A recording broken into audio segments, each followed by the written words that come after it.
Relevant case है, इसको आपको जानना चाहिए। इसके लिए आपको बैकग्राउंड समझना पड़ेगा कि राष्ट्रीय आपातकाल लगा क्यों था। एक्चुअल में ये इंदिरा गांधी यूपी के कॉन्स्टिट्यूएंसी से, रायबरेली था, कौन सा कॉन्स्टिट्यूएंसी था, रायबरेली था शायद, छोड़ो नहीं, इलाहाबाद नहीं था। इंदिरा गांधी यूपी के कॉन्स्टिट्यूएंसी से चुनाव लड़ी। उनके ऊपर यह केस था कि उन्होंने चुनाव पे सरकारी गाड़ियों का, सरकारी पैसों का, सरकारी खजाने का इस्तेमाल किया है, जो कि चुनाव के खिलाफ है। और उनके ऊपर मतलब चुनाव से रद्द करने के लिए इलाहाबाद हाईकोर्ट ने ऑर्डर दे दिया।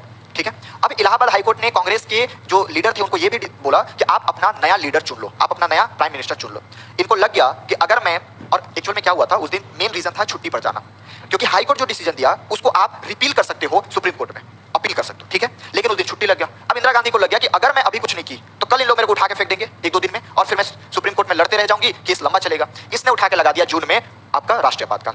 राष्ट्रीय आपातकाल रात में लगा, सुबह बताया गया, सुबह सारे मंत्रियों को बताया गया। ठीक है, और उसी रात में मंत्रियों को बताने से पहले, कैबिनेट काउंसिल ऑफ मिनिस्टर को बताने से पहले, जितने अपोजिट नेता थे, ठीक है, जो विपक्ष में थे, एक्चुअल में केसेस उस समय ये भी चल रहा था, सोशलिस्ट समाजवादी जो नेता थे, जो स्टूडेंट थे, उनकी बहुत प्रोटेस्ट चल रही थी। ठीक है, इन सब केसेस की वजह से जो विपक्ष के नेता थे, विपक्ष के लोग थे, उन सबको मीसा एक्ट लगा के, मीसा एक्ट 1971, ठीक है, इसको लगा के सबको जेल में डालना शुरू कर दिए। ठीक है, अब जब जेल में डालना शुरू किए तो लोग हाईकोर्ट में अलग अलग जगह पे, क्योंकि पूरे देश में ये हो रहा था, जो भी विपक्ष के नेता थे, लालू यादव हो, मुलायम सिंह हो, या फिर आपके अटल बिहारी वाजपेयी हो, सबको जेल में डालना शुरू कर दिया। अब जब ये चीजें, ये सिचुएशन आई तो ऑब्वियस सी बात है, लोग हाईकोर्ट में केस करेंगे।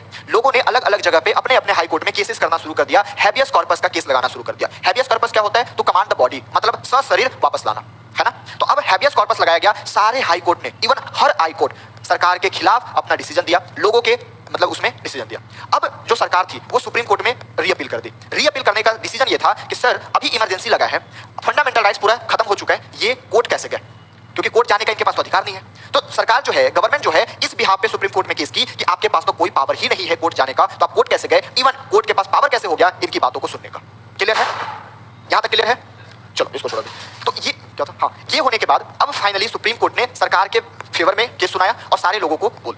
उस समय पे 5 जजेस केस बैठे थे। ठीक है, 5 जजेस ने, यही केस था एडीएम जबलपुर वर्सेस शिवकांत शुक्ला। 5 जजेस में 4 जजेस ने बोला कि नहीं, ये सरकार की, मतलब सरकार जो कर रही है सही है। एक जज थे जस्टिस खन्ना, ठीक है, जस्टिस खन्ना इसके अगेंस्ट में काम किया। अब जस्टिस खन्ना को पता था कि अगर मैं इंदिरा गांधी के खिलाफ अगर जजमेंट दी तो मेरा कैरियर नहीं चलने वाला, क्योंकि वो लेडी बहुत मतलब तानाशाही टाइप की कर चुकी थी। जस्टिस खन्ना उसी समय पे चीफ जस्टिस ऑफ इंडिया बनने वाले थे, लेकिन इन्होंने जो अपोजिट बयान दिया, 4 जजेस बोल रहे हैं कि सही सरकार कर रही है, एक जज जो कि जस्टिस खन्ना थे वो उसके अलग में दे रहे थे। उनका नुकसान हुआ कि चीफ जस्टिस ऑफ इंडिया उनको नहीं बनाया गया, बेग को बनाया गया। मैं जब आपको जुडिशरी पढ़ाऊंगा तो बताऊंगा कि 3-4 जज को नीचे करके जस्टिस बेग को चीफ जस्टिस ऑफ इंडिया बनाया गया। सोचो, मतलब इतने ये जानते हुए भी कि उनको चीफ जस्टिस नहीं बनने देंगे, उन्होंने फिर भी इसके खिलाफ में बोला। क्लियर है, ये केसेस होने के बाद, इवन उसके बहुत बाद एक और जजेस थे पीएन भगवती, जो कि सरकार के साथ, मतलब सरकार के लिए वो दिए थे, ठीक है, अपने जजमेंट। वो बाद में बोले कि नहीं, वो जजमेंट जो मैं उस दिन दिया था वो गलत था। इसके बाद पूरी भारत के छोड़ो, पूरे देश की मीडिया भारत सरकार की या भारत जुडिशरी की इतना निंदा की थी, वो सबसे वर्स्ट डे था जुडिशरी की। इवन उसी समय पे डीवाई चंद्रचूड़ के पिताजी जो थे वो भी जज थे। ठीक है, उसके कुछ सालों बाद डीवाई चंद्रचूड़ फाइनली ये डिसाइड किए, ये बोले कि मेरे पिताजी जो डिसीजन दिए थे वो बिल्कुल गलत था। ठीक है, जो डिसीजन होना चाहिए था वो लोगों के बिहाफ में होनी चाहिए, ना कि सरकार के बिहाफ में। एक्चुअल में आप देखोगे कि जब भी देश में, जब भी एग्जीक्यूटिव पावरफुल हुआ है, उस समय जजमेंट जो है या फिर सुप्रीम कोर्ट की पावर जो है वो कम हुई है। ठीक है, सारे उस लेडी के बिहाफ में ही काम करना, सारे उस लेडी के साथ ही काम करना शुरू कर देते हैं। क्लियर है, तो ये आपकी एडीएम जबलपुर केसेस, जिसमें फाइनली जो 4 जजेस थे वो सरकार के साथ गए और इसके अलावा एक जो जस्टिस खन्ना थे उसके अगेंस्ट गए। ये भी वहां पे आर्गुमेंट रखा गया कि सर क्या आर्टिकल 20 और 21 भी खत्म कर दिया जाएगा। ये बात पूछी गई कि सर मान लो किसी पुलिस वाले की किसी से दुश्मनी है और वो उसकी हत्या कर देता है, तो क्या ये सही है? ये तो हो सकता है ना कि मान लो पुलिस वाले की किसी से दुश्मनी है, इमरजेंसी लगा है, मार दे तो। जजों ने बोला कि मार सकता है। सोचो क्या समय रहा होगा वो।